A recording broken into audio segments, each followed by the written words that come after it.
Barangkali terpengaruh dengan energi pergantian pemimpin negeri, beberapa reading akhir-akhir ini mengisyaratkan akhiran dan awalan, seperti membaca buku yang akan memasuki bab baru atau jilid baru. Beberapa yang menyimak reading ini sudah harus mengakhiri fase lama hidupnya, sama seperti pergantian pemimpin yang sudah memasuki batas waktu, kamu juga sudah berada di ambang berakhirnya fase lama hidupmu, dan bersiap memasuki fase baru. Dari reading ini kamu akan memahami bahwa hidup seluruh makhluk seharusnya seperti itu, ada fase-fase yang harus dilewati, jadi, tidak seharusnya kamu merasa sedih berkepanjangan karena hubungan yang berakhir, atau gembira terlalu over karena mendapatkan apa yang kamu inginkan. Misalnya kamu harus melewati perpisahan yang menyakitkan dengan seseorang, kejadian itu sebenarnya kode bahwa kamu akan memasuki fase baru, atau kamu baru saja melangsungkan pernikahan, maka kamu juga memasuki fase baru sebagai seorang istri atau suami. Bahkan jika kamu melahirkan seorang anak atau memutuskan memelihara binatang, sama saja kamu memasuki fase baru. Kamu yang resonate dengan reading ini harus selalu bisa mengontrol dirimu sendiri, dengan cara melewati dengan keren apa saja yang terjadi dalam hidupmu.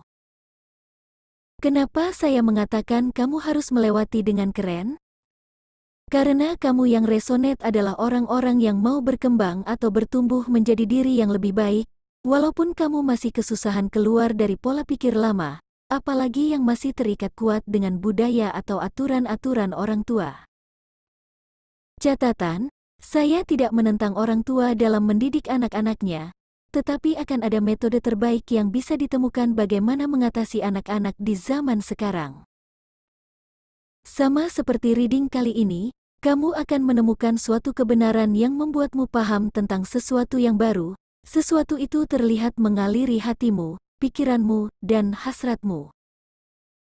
Kamu sedang memasuki tema baru, layaknya pergantian musim di negara 4 musim, yang setiap musimnya memperlihatkan perbedaan secara nyata atau fisik. Khusus yang resonate, kamu berada di ambang mencairnya salju, di mana air salju itu akan menghidupkan kembali semua tumbuhan yang tertidur. Artinya, musim semi dalam hidupmu akan segera hadir. Kehangatan dalam dirimu mulai terasa, hatimu mulai hidup, kamu mulai melepas beban-beban berat yang selama ini kamu pikul.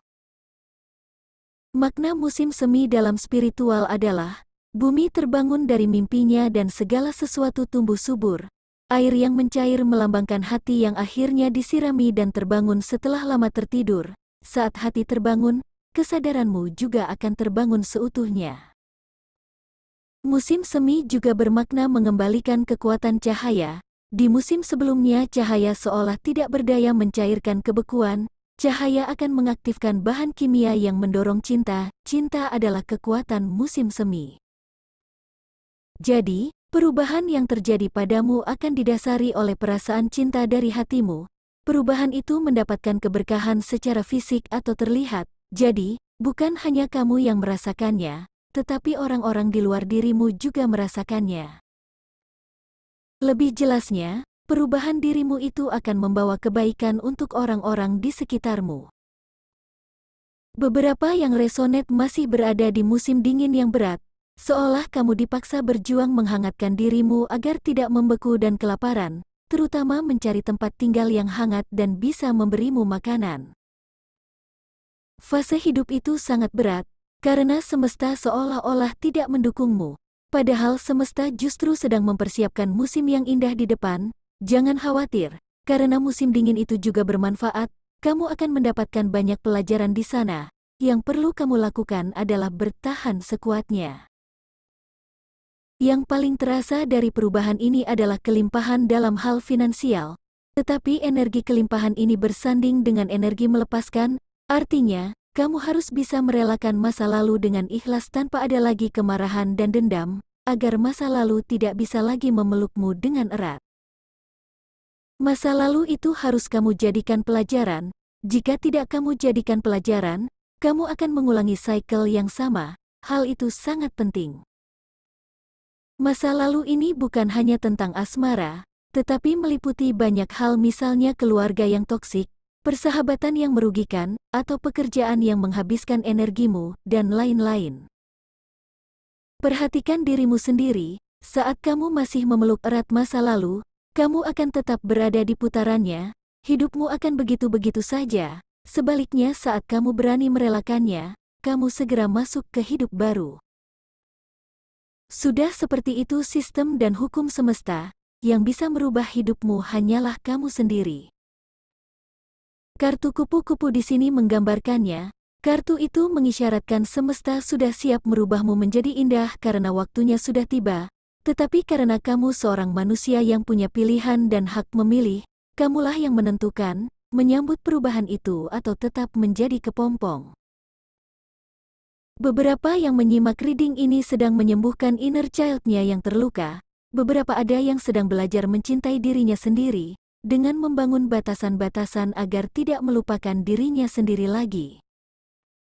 Kartu di sini menyebutkan, apa yang kamu lakukan itu sangat baik, tetap lanjutkan, karena yang kamu lakukan akan berakhir ke sesuatu yang baik. Kamu akan semakin mengenali siapa, apa, dan dari mana racun-racun atau toksik yang selama ini meracuni energimu. Setelah mengetahui semuanya, kamu pasti rela melepaskan apapun atau siapapun yang memberimu racun selama ini.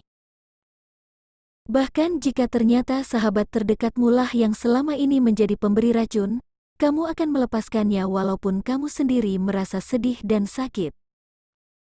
Tetapi jika yang memberi racun adalah orang-orang yang tidak mungkin kamu lepaskan, misalnya orang tua atau saudara kandung, maka belajarlah membentengi energimu sendiri, beranilah menetapkan batasan yang lembut dan masuk akal bagi mereka, dan tinggikan energimu dibandingkan mereka, agar energi mereka tidak bisa mempengaruhi energimu. Dari kartu berikutnya menggambarkan tentang spiritual awakening. Kamu yang resonate akan mengalami kesadaran spiritual yang mengeluarkan kemampuan di luar nalar, misalnya kamu bisa membaca energi, bisa menyembuhkan, atau mengatasi solusi dari suatu masalah, dan lain-lain. Yang harus diingat adalah kembali ke dirimu sendiri dahulu, maksudnya, selesaikan masalahmu lebih dahulu sampai tuntas sebelum terjun ke masyarakat, agar kamu semakin kuat dengan dirimu sendiri. Dengan begitu kamu tidak mudah terpengaruh oleh energi orang lain atau ikut menanggung karma orang lain. Di susunan kartu berikutnya terdapat kartu King of Cups, Knight of Swords, dan The Star. Kartu-kartu itu bisa saja merujuk ke seseorang yang akan menolongmu atau seseorang yang sudah lama kamu nantikan. Sosok ini akan hadir saat kamu sudah sepenuhnya berpindah ke fase baru. Jelas-jelas dia tidak akan datang saat kamu masih terbelenggu oleh masa lalu.